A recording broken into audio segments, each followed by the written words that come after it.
Yes, sir. So today I am discussing the chapter return filing and assessment. So start करने से पहले मैं आपको कुछ बातें बता दूं जो बहुत ज़्यादा very very much important. The line I am saying to you it is very much important because the chapter is when you listen the name you will realize that so many sections, so many procedures, and it in direct taxation. So when we talk for the direct taxation, we talk for the practical aspects, practical questions, most important chapters, but we forgot the chapter that is written filing and assessment procedures. The first one. The second thing is when we see the chapter, we realize that chapter length is very much high. The chapter have almost 50 to 60 page, and when we see the chapter page and all the theoretical page, obviously not possible to complete all the things.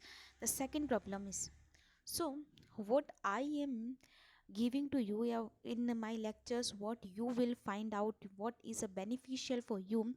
I am covering the chapter very simple manner and all these sections, and trust me, if you will see this you will realize all the sections, all the procedures will complete.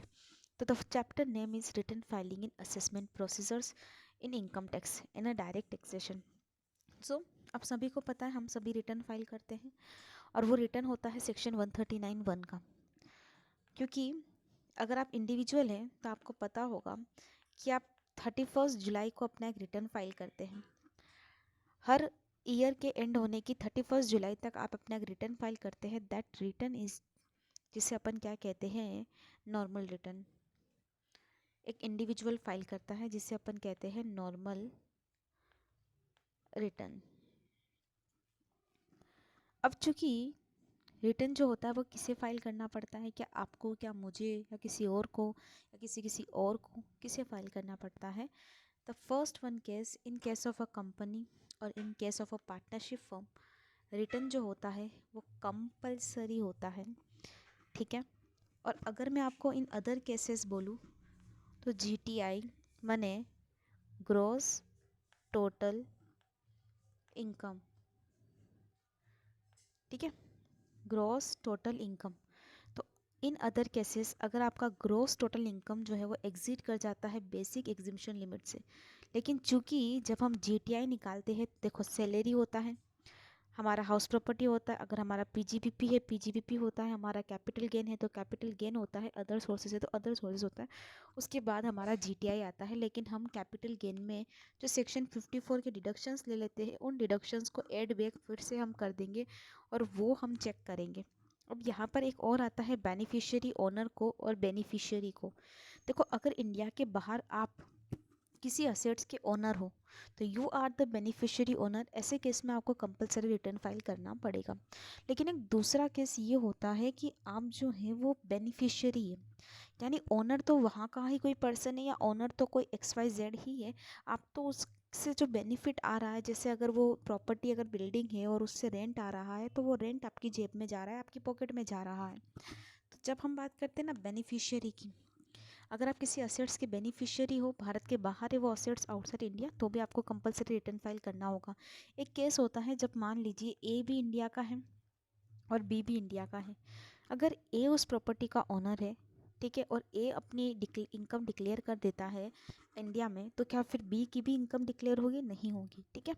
अब यहाँ पर आता है mandatory return filing. This is a कि आपको कौन कौन से केसेस हैं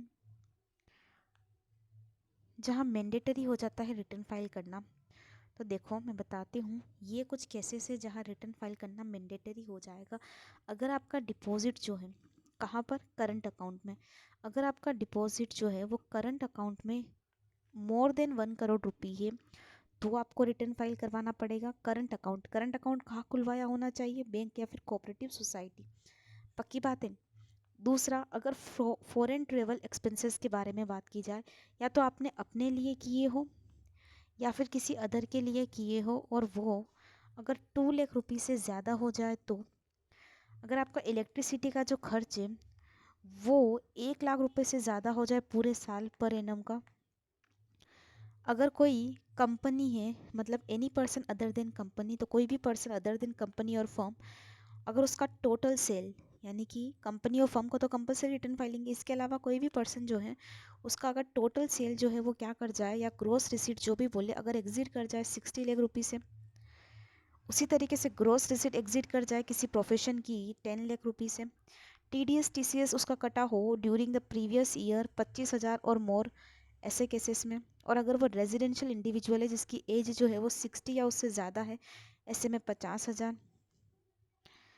अगर डिपॉजिट जो है 1 और मोर सेविंग अकाउंट बैंक अकाउंट में एग्रीगेटली में मिलाऊं तो 50 लाख या उससे ज़्यादा है ऐसे केसेस में सेविंग बैंक अकाउंट में, ठीक है, बैंक और कोऑपरेटिव सोसाइटी में।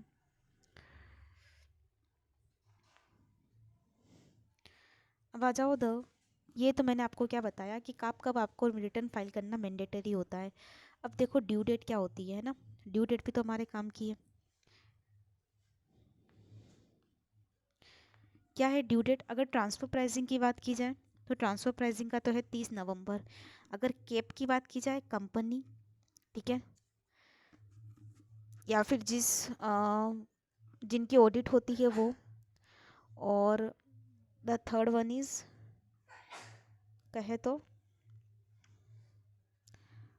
जो भी पार्टनर्स है वो उस फर्म के, तो ये हो गया आपका 31 अक्टूबर।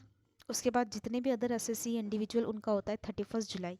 तो ऑडिट से आप ओ याद रख सकते हो अक्टूबर, ट्रांसफर प्राइसिंग नवंबर, और अपना तो अपने को याद रहता है 31 जुलाई।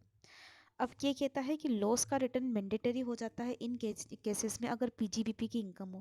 देखो पीजीबीपी में पीजीबीपी आ गया, नॉर्मल पीजीबीपी, स्पेकुलेटिव बिजनेसेस आ गया, ठीक है, स्पेसिफाइड बिजनेसेस आ गया, वो सारा कैपिटल गेन में कैपिटल गेन। अदर सोर्सेज में इन्होंने सिर्फ ये बोला है कि ये हॉर्स रेसेस की इनकम को हम लेते हैं। तो इन 3 केसेस में आपको रिटर्न फाइल करना जो है वो मैंडेटरी हो जाता है। इन 3 हेड्स में आपको रिटर्न फाइल करना हो जाता है मैंडेटरी। अब मेरी बात सुनो, क्योंकि अगर आप रिटर्न फाइल नहीं करोगे तो आप क्या नहीं कर पाओगे, कैरी फॉरवर्ड नहीं कर पाओगे। इसका मतलब ये नहीं है कि आप सेट ऑफ नहीं कर पाएंगे। मैं फिर कह रही हूँ, सेट ऑफ हो जाएगा भले ही आप रिटर्न जो है वो क्या करो, टाइम पे फाइल मत करो, लेकिन आप कैरी फॉरवर्ड नहीं कर पाओगे। आपको रिटर्न टाइम पर फाइल करना ही पड़ेगा और कंपलसरी फाइल करना पड़ेगा। अब आता है बिलेटेड रिटर्न। बिलेटेड रिटर्न जो है वो कहता है कि भाई साहब आपको बिलेटेड रिटर्न कब तक फाइल करना पड़ेगा। ये बोलता है जैसे ये प्रीवियस ईयर है, जैसे ये प्रीवियस ईयर है, तो ये प्रीवियस ईयर है, ये असेसमेंट ईयर है, ये असेसमेंट ईयर है। असेसमेंट ईयर प्रीवियस ईयर के एंड होने से 31 दिसंबर, यानी कि अगर प्रीवियस ईयर तुम्हारा 31/3/2022 को एंड हुआ तो उससे 31/12/2022 यानी 9 महीने का आपके पास टाइम होता है। यानी कि असेसमेंट ईयर एंड होने के 3 महीने पहले, दैट इज़ दिसंबर 2022। अब चूंकि मैं बात करती हूँ कंप्लीशन ऑफ असेसमेंट के बारे में, तो जो कंप्लीशन ऑफ असेसमेंट है जो भी अर्लियर हो, क्या समझा आपने, जो भी अर्लियर हो। तो ये बात हमेशा ध्यान रखना कि हम जब भी बात करेंगे हम बोलेंगे बिलेटेड रिटर्न। बिलेटेड रिटर्न में हम बात करेंगे जो भी हमारा बिलेटेड रिटर्न में हम बात करेंगे कि जो भी हमारा क्या निकल के आता है, जो प्रीवियस ईयर का एंड होता है उसके 9 महीने या फिर जो असेसमेंट ईयर के एंड के 3 महीने पहले, और कंप्लीशन ऑफ असेसमेंट जो भी अर्लियर हो। अब मैं आपको बताती हूँ कंप्लीशन ऑफ असेसमेंट कब होता है। तो कंप्लीशन ऑफ असेसमेंट के लिए आप यहाँ आ जाओ, यहाँ देखो, कंप्लीशन ऑफ असेसमेंट जनरली होता है, कंप्लीशन ऑफ असेसमेंट होता है 12 month from the end of the financial year in which notice under section 148 was issued. ये बोलता है सर्व्ड, यानी time limit to complete the assessment generally 12 month 12 महीने होते हैं।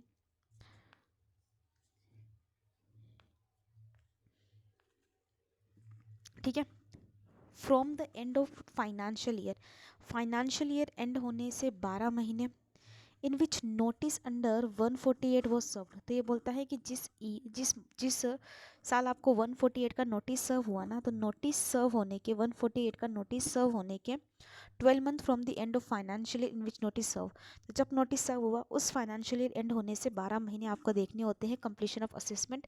देखो कंप्लीशन ऑफ असेसमेंट का वैसे ऐसा कोई टाइम नहीं होता, जब डिपार्टमेंट उसे कंप्लीट कर लेगा तभी वो कंप्लीशन ऑफ असेसमेंट हो जाएगा, लेकिन उन्होंने बता रखा है। अब आता है कंसिक्वेंसेस क्या हो सकते हैं। देखो अगर आप बिलेटेड रिटर्न फाइल करोगे तो आप कैरी फॉरवर्ड नहीं कर पाओगे, सेट ऑफ ही कर पाओगे, सिर्फ आपको कोई डिडक्शन नहीं मिलेगा। जितना लेट करोगे 1% of part of the month आपको इंटरेस्ट लगेगा, और लेट फाइलिंग फीस लगेगी आपको जो 5,000 और 1,000 है। अब आता है सर, जो सेक्शन 139(5) है वो क्या कहता है? सेक्शन 139(5) कहता है रिवाइज रिटर्न।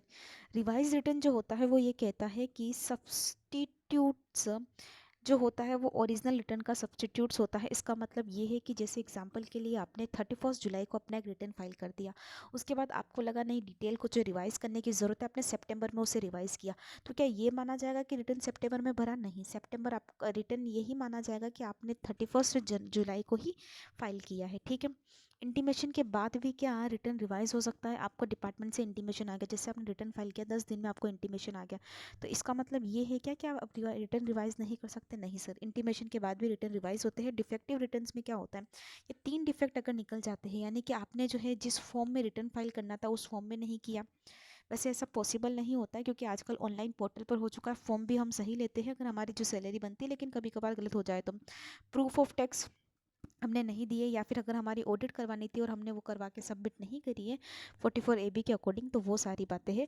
तो ध्यान रखना, अगर फॉर्म सही नहीं दिया प्रूफ या फिर 44AB। अब आता है सेक्शन 142 का सबसेक्शन 1। ये बहुत काम की बात है ये, क्योंकि अभी तक हमने जो पढ़ा ना सेक्शन 139 ही पढ़ा, तो मैंने आपको सबसेक्शन याद करने के लिए नहीं बोला, मैंने सिर्फ ये बोला कि सेक्शन 139 रिटर्न फाइलिंग के बारे में कहता है। इसमें सारे रिटर्न आ गए, चाहे वो नॉर्मल हो, चाहे वो लॉसेस वाले हो, चाहे वो बिलेटेड हो, चाहे वो रिवाइज रिटर्न हो, चाहे डिफेक्टिव रिटर्न हो, सारे रिटर्न आ गए। अब जो मैं बात कर रही हूँ ना 142 का 142 का 1, ये बोलता है रिया वाला नोटिस। सर रिया वाला नोटिस का मतलब होता है अगर हमारे असेसिंग ऑफिसर को लगता है, एओ को लगता है। अब आप मुझसे पूछेंगे मैम एओ कौन होता है? मैंने बोला एक बार और आओ, ये देखो, ये होता है एक हिरार्की जो मैं आपको बताती हूँ। ये होता है देखो PCCIT, ठीक है। PCCIT जो होता है वो सबसे हेड का होता है, उसके नीचे CIT होता है, उसके नीचे JC होता है, उसके नीचे ACDC होता है, उसके नीचे जो है ITO होता है, और उसके नीचे TRO होता है, उसके नीचे इंस्पेक्टर होता है। और ये तीनों जो है ना, हम इन तीनों को क्या बोलते हैं? AO बोलते हैं, असेसिंग ऑफिसर बोलते हैं। That is okay. अब मेरी बात सुनना, क्योंकि मैं आपको यहाँ पर ये बता रही थी कि हम जब भी क्या करेंगे सेक्शन 142 का 1 जो है वो रिया वाला नोटिस फाइल करेंगे, तो ये कहता है कि जब भी हम रिया वाले नोटिस में जाएंगे हमारी क्या होगी? Inquiry before assessment. ये बोलता है असेसमेंट से पहले हमें क्या करनी पड़ेगी? इंक्वायरी करनी पड़ेगी। Return information accounts notice. अब ये बोलता है कि कितने टाइम का हम रिया वाला नोटिस मंगवा सकते हैं, यानी जो AO है वो कितने टाइम तक आपको क्या कर सकता है? रिया वाला नोटिस यानी सेक्शन 142 का 1 का नोटिस भेजेगा। बोले maximum 3 year from the relevant previous year. Relevant previous year का मतलब क्या होता है sir? Of 3 years from the relevant अभी अभी ये प्रीवियस ईयर, इसके पिछले 3 सालों का अगर वो चाहे तो क्या करवा सकता है? आपको नोटिस भेज सकता है। अब आता है सेक्शन 139 का 1। ये बोलता है, मैंने आपको बता दिया ये वाली बातें, तो अब हम आते हैं इसी के सबसेक्शन पर 2A। जैसे 142 का 2 पढ़ा अपन ने, तो 142 का 2A पढ़ लेते हैं। ये कहता है स्पेशल ऑडिट। ये बोलता है कि स्पेशल ऑडिट डिपार्टमेंट करवाता है, डिपार्टमेंट किसी CA को हायर करेगा। स्पेशल ऑडिट के लिए CIT या CCIT जो होगा वो ऑर्डर देगा। 180 दिन मिनिमम टाइम होता है इसमें, और मैक्सिमम टाइम होता है।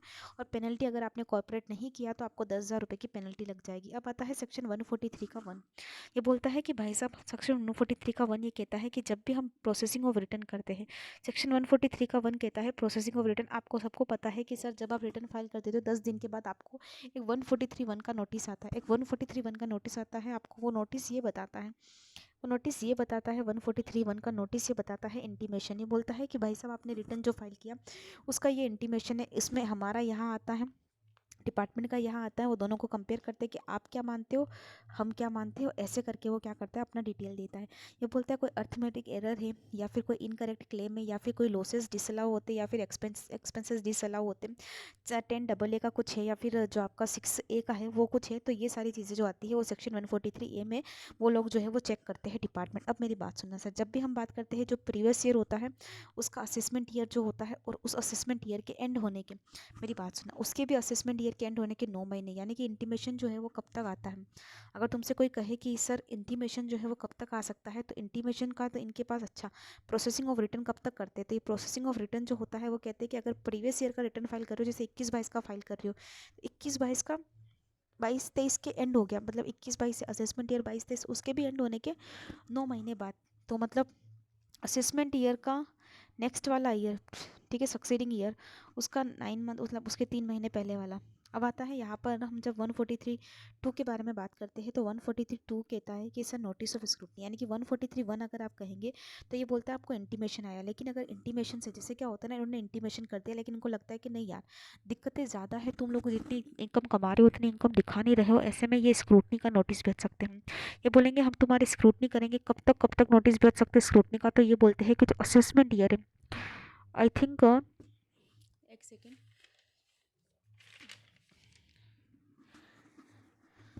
इनका कहना है 2 मिनट रुकना, just 2 minute, I am checking it कि कोई मैंने लिखने में मिस्टेक तो नहीं करी है यहाँ पर, क्योंकि मुझे डाउट आ रहा है। सर्च तो मैं भी आई नहीं, यहाँ तक भी नहीं आई हूँ अभी, तो कहाँ थी ये 3 months from the end of financial year in which return was filed within a 3 month from the end of financial year, 30/6/2023, 143 का 2, और ये 9 month from the end of which file. ठीक सर, सही बोला, जब मैंने आपको बताया एकदम सही बताया। सेक्शन 143 जो इंटीमेशन आता है वो जैसे, क्योंकि ये बोलता है कि असेसमेंट ईयर खत्म हो गए, उसके भी 9 महीने का टाइम है, लेकिन जब मैं आपको बोलती ना स्क्रूटनी कब तक कर सकते हैं, बोले असेसमेंट ईयर खत्म हो गए, मैंने बोला हाँ हो गया, बोले असेसमेंट ईयर खत्म होने के बाद तुम्हारे पास 3 महीने का टाइम है। तो एक चीज़ ध्यान रखना, यहाँ असेसमेंट ईयर एंड होने के बाद इनको जो टाइम मिलता है वो उसे 9 मंथ का होता है, लेकिन यहाँ जब असेसमेंट ईयर एंड होता है, उस असेसमेंट ईयर के एंड होने से यहाँ पर सिर्फ 3 मंथ का टाइम होता है। ठीक है, ये तो तुम्हें समझ में आता है। अब ये आता है order with in prescribe time. Section 143 का सबसेक्शन 3 होता है कि हम ऑर्डर जो होता है वो प्रिस्क्राइब टाइम में दे देते हैं। तो 143(3) जो होता है टाइम बताता नहीं है लेकिन प्रिस्क्राइब टाइम। सेक्शन 144 कहता है बजा देना, ये बोलता है बजा देंगे तो कोई रिफंड हम देंगे नहीं तुमको, और साथ के साथ बजाना हम ऐसे बजाएंगे, हमने तुमने स्क्रूटनी का नोटिस भेजा, ठीक है 143(2) में हमने तुम्हें स्पेशल ऑडिट के बारे में बोला, हमने तुम्हें रिया वाले के बारे में बोला, नॉर्मल बिलेटेड या फिर लॉस रिटर्न के बारे में बोला, वो नहीं किया, तो ये बोलता है with in 9 month from the end of the relevant assessment year. बोले वो रेलेवेंट असेसमेंट ईयर जैसे तुम्हारा फाइल जो है वो 22-23 में होना है या फिर अब तो 23-24 में होना है, तो मान लो ये प्रीवियस ईयर है और ये असेसमेंट ईयर जो है इसका 23-24 है, तो 23-24 में क्योंकि तुम्हारा असेसमेंट ईयर उस असेसमेंट ईयर के रेलेवेंट असेसमेंट ईयर के विद इन 9 मंथ, तो with in 9 month from the end of relevant assessment year, तो यहाँ से भी 9 महीने यानी कि 31/12। ठीक है, तो अभी तक मैंने जो बताया ना, यहाँ पर बाजार भी तुम्हारा 31/12 तक बजा सकता है, यहाँ भी जो मैंने बताया ना 31/12 तक बजा सकता है। ठीक है, तो ध्यान रखना इंटीमेशन भी 31/12 तक आएगा, बजाएगा भी 31/12 तक, और अगर कुछ भेजना है इसको स्क्रूटनी का नोटिस तो ये 3 महीने में अंदर भेज देगा, असेसमेंट ईयर के एंड होने से 9 महीने तक का इंतजार नहीं करेगा। ठीक है ना। अब चूंकि मैंने बोला था सेक्शन 144C, ये बोलता है डिस्प्यूट रिजोल्यूशन पैनल, जिसे अपन प्यार से बोलते हैं डीआरपी। ये बोलता है अगर एओ पास कर देता है ऑर्डर, किस केस में, फॉरेन कंपनी या फिर एनआर के केस में, ठीक है, या फिर ऑर्डर ऑफ टीपीओ आ जाता है। ठीक है, अब ये क्या बोलता है, अगर ये असेसी को फॉरवर्ड किया जाता है ना ऑर्डर, और असेसी जो होता है वो गिवन करेगा 30 डेज में आपको रिसिप्ट ऑफ ऑर्डर के नोट आपको आंसर देगा। असेसी जो है वो क्या करता है, अगर ऑब्जेक्शन फाइल कर देता है ना डीआरपी को, तो डीआरपी जो होगा with in 9 month from the end of the DRP can issue, तो ये बोलता है एंड मंथ एंड से 9 मंथ के अंदर क्या करेगा, डीआरपी डायरेक्शन इशू कर सकता है। एओ तो उसके लिए बाउंड होगा जो डायरेक्शन इशू करेगा, और असेसी बाउंड नहीं होगा, वो आइटरेट में जाएगा अगर फर्दर उसको कोई दिक्कत है तो। ये बता दी मैंने तुम्हें। अब आता है सेक्शन 124। सर 124 कहता है कि assessee can challenge AO decisions. Sir AO के डिसीजन को कौन चैलेंज कर सकता है, सर असेसी चैलेंज कर सकता है, assessee can challenge AO decision. तो सेक्शन 124 कहता है कि असेसी जो होता है वो चैलेंज कर सकता है एओ के डिसीजन को। अब मेरी बात सुनो सर, ये बोलता है जो भी 1 महीना होता है, जो भी 1 मंथ होता है from the date of receipt of notice under section 142(1) और 143 का 2 और कंप्लीशन ऑफ असेसमेंट अर्लियर, तो ये बोलता है कि assessee can challenge AO's decision. Assessee जो होता है ना वो एओ के डिसीजन को चैलेंज कर सकता है। मेरी मान लो, मेरी बात मानो, ये असेसी जो आईटेड में चैलेंज कर सकता है, कितने टाइम में कर सकता है, बोले रिसिप्ट ऑफ नोटिस, नोटिस आया ना तुमको, जैसे यहाँ पर अपन 142(1) का नोटिस आया, 142(1) या फिर 143(2) का। सर 143(2) का मतलब स्क्रूटनी का नोटिस आया, ठीक है ना। 143(1) का 1 तो इंटीमेशन हो गया, और 142 का 1 क्या है,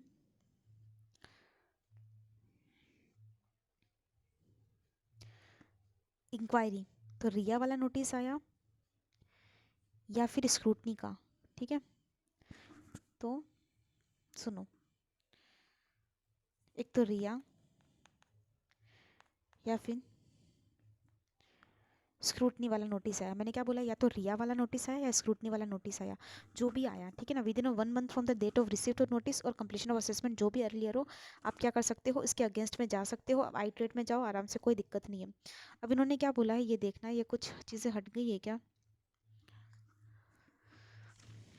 हाँ जी सर, कुछ चीज़ें हटी है, मैं आपको बताती हूँ क्या लिखा है। मैंने लिखा है कि नोटिस जो होता है 141 और 148 ऑफ फर्दर, तो ये बोलता है कि भाई साहब मेरी बात सुनो, अगर मैं रिटर्न फाइल नहीं करता, रिटर्न नॉट फाइल, तो क्या होगा, क्योंकि आगे वाले में तो रिटर्न फाइल किया, अगर रिटर्न फाइल नहीं किया तो ये बोलता है कि आपका जो क्या बोलते हैं 142(1) का, यानी कि रिया वाले का, ठीक है, आपने रिटर्न फाइल नहीं किया और आपको इन्फॉर्मेशन मांगी गई रिया वाला, या फिर 148 जो आगे चल के आप पढ़ेंगे, 148 जो एस्केप करिए ना इनकम, उसकी बात है। तो अगर आपने रिटर्न फाइल नहीं किया और आपने क्या करा 148 का नोटिस या फिर रिया वाला जो नोटिस है, तो ये बोलता है कि आपको जो उसका टाइम लिमिट है ना, वो टाइम लिमिट मिलेगा आपको, आपको फर्दर कहीं जाने के लिए, और शोकोस नोटिस जो आपका 144 है ना, उसका टाइम लिमिट। तो मेरी बात सुनना, रिया वाले का और 144 बजाने वाले का टाइम लिमिट क्या था, मैंने बताया, तो मैंने बताया बजाने वाले का और इंटीमेशन का टाइम एक है, ठीक है, वो 12वां महीना। अब आता है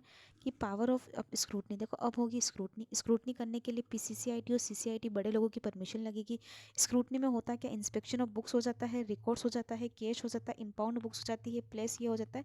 और यहाँ पर ध्यान रखना, इंबाउंड जो होता है ना, वो मैक्सिमम 15 दिन के लिए कर सकते हो इन्वेंटरी, मतलब वहाँ जाकर तो तुम कुछ भी कर सकते हो, चाहे इंस्पेक्शन करो, चाहे रिकॉर्ड मेंटेन करो, चाहे रिकॉर्ड अपने पास रखो, कुछ भी करो। अब देखो सर्वे जब हो जाता है ना, सर्वे के बाद सीधा होता है रेड, रेड में ये बड़े लोग जो होते हैं वो ऑर्डर देते हैं, और इसका रीज़न होता है कि भाई साहब 142(1) जो है वो यही कहता है कि भाई साहब हमने रिया वाला इन्फॉर्मेशन मांगी थी, आपने नहीं दी, या फिर 131 का हम समन भेजेंगे आपको। अब मान लो ये बोलता है, कुछ प्रिजम्पशन लेंगे, जो वहाँ मिला है ना हम मान लेंगे कि भाई तुम्हारे यही मिला है। अब देखो जो पर्सन से बिलोंगे वो पर्सन से बिलोंगे, हम ये मान लेंगे, जो कंटेंट या बुक्स जो है वो पर्सन के नाम पे, ये साइन भी पर्सन के ही है, डॉक्यूमेंट्स भी पर्सन के ही है, जो वहाँ मिले, भले वो बोले मेरे काका के है, मेरे उसके है, हम नहीं मानेंगे, ठीक है ना, बोले मेरे मामा के है, मेरे काका के, हम नहीं मानेंगे, वो तेरे हम ऐसे मानेंगे। सेक्शन 132 का बी क्या कहता है, release books of accounts with in 30 days, बोले कितने दिन में रिलीज कर देंगे, कंप्लीशन ऑफ असेसमेंट हो जाएगा ना 147 का, 30 डेज में हम क्या करेंगे, उसे रिलीज कर देंगे। अब आता है 147, ये बोलता है कंप्लीशन ऑफ असेसमेंट क्या होता है। ये देखो ये कब रिलीज करेंगे, ये release books within 30 days from the date of completion of assessment under section 147। अब देखो सर कंप्लीशन ऑफ असेसमेंट कब होता है, 147। देखो होता क्या है ना, अगर हमने इनकम को एस्केप किया होता है, ये बोलता है कि आपको सबसे पहले 148 का नोटिस लगता है, अगर आपने नोटिस भेजी तो इन्फॉर्मेशन भेजोगे। अब नोटिस भेजा आपने, उनको 7 दिन का टाइम होता है और 7 से 30 दिन के बीच में उन्हें रिप्लाई देना होता है। हम नोटिस नहीं भेजेंगे अगर ये सर्च का मामला है, और सर्च या सीज का मामला है, सॉरी सर्च सीजर या सर्वे का मामला है, तो अगर ये पिछले 3 सालों में कभी आपका सर्च या सर्वे हुआ है, तो हम बिना नोटिस के ही आपको सीधा ऑर्डर भेज सकते हैं, बिना नोटिस के हम आपको सीधा ऑर्डर भेज सकते हैं, लेकिन इन्फॉर्मेशन मांगने के लिए हम पहले आपको नोटिस भेजेंगे, फिर हम ऑर्डर भेजेंगे। अब देखो ऑर्डर आया तो क्या होगा, अपील में नहीं जा सकते इसके खिलाफ। अब आता है 149 का टाइम लिमिट क्या होता है, जनरली ये बोलता है कि कितने सालों के लिए हम आपको नोटिस भेज सकते हैं, बोलता है 3 month from the date of relevant assessment year, 3 end of relevant assessment, उसका असेसमेंट ईयर एंड हुआ ना, वहाँ से 3 ईयर गिनेंगे, ठीक है, 3 year from the end of. और अगर 50 लाख या उससे ज़्यादा का एस्केप अमाउंट है तो फिर हम 10 साल कर देंगे। फिर मेरी बात सुना, 150 कितना है, unlimited time limit to issue notice under section unlimited time, ये कहता है कि 148 में अनलिमिटेड टाइम हो जाएगा अगर सीआईटी आईटेड हाई कोर्ट या सुप्रीम कोर्ट का ऑर्डर आ जाता है, ठीक है, उसके लिए नो टाइम लिमिट फिर तो। अब ये मैंने आपको बता दी कि टाइम लिमिट जो होती है वो 12 महीने है, and of the financial year in notice under section 148 वो सर्व, ये बोलता है असेसमेंट कब कंप्लीट होता है, जैसे 148 का नोटिस सर्व किया, मैं फिर कह रही हूँ 148 का नोटिस सर्व किया ना तुमने, 148 का नोटिस मतलब क्या होता है, जो तुमने उनको बोला कि भाई तुमने इनकम एस्केप करी है ना, और 148 का नोटिस भेजा अपन ने, उस नोटिस के 12 महीने, तो वो नोटिस भेजा, और नोटिस सर्व करने के 12 महीने में हम क्या करेंगे, असेसमेंट कंप्लीट कर देंगे। अब ये बोलता है कि रेक्टिफिकेशन ऑफ मिस्टेक्स जो होती है वो आपके पास 4 साल है, from the end of the financial year 4 साल, और 6 महीने में आपको एंड ऑफ द मंथ से आपको रेक्टिफिकेशन हो जाएगा। दैट इज़ ऑल आपका चैप्टर का डिटेल, और ये आपका चैप्टर जो है वो अच्छे से कंप्लीट हो गया।